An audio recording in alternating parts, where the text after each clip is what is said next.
कन्हाड police ठाण्याच्या हद्दीत केरेडी शिवारामध्ये घडलेल्या एका धक्कादायक आणि गंभीर घटनेनं परिसरामध्ये खळबळ उडवली आहे। दोन व्यक्तींनी मिळून एका ज्येष्ठ नागरिकावर आणि त्यांच्या मुलावर प्राणघातक हल्ला केलाय।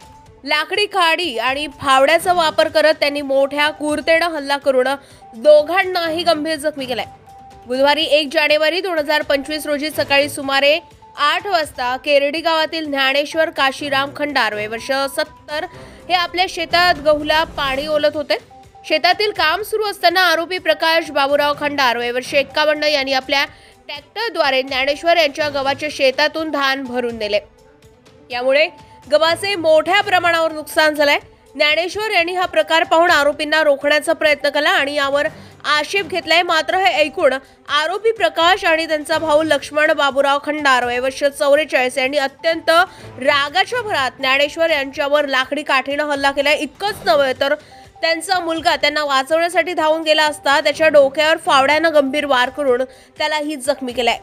या हिंसक घटनेने शेतातील शांतता मोडून काढली आणि या प्राणघातक हल्ल्यात ज्ञानेश्वर आणि त्यांचा मुलगा दोघेही गंभीर जखमी झालाय।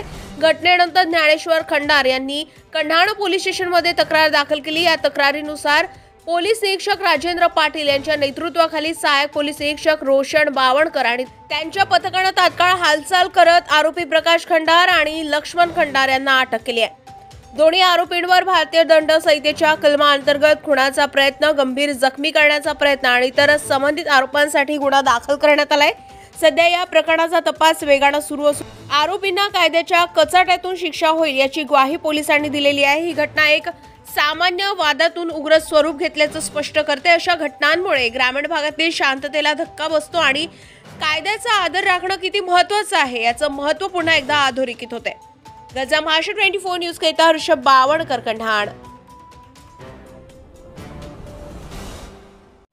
ताज्या घडामोडी आणि बातम्या जाणून घेण्यासाठी गरजा महाराष्ट्र 24 न्यूज या आपल्या YouTube चॅनलला सबस्क्राईब करा आणि बेल आयकॉन दाबायला विसरू नका, जेणेकरून आपला व्हिडिओ आल्याची ताजी खबर तुम्हाला ताबडतोब मिळेल।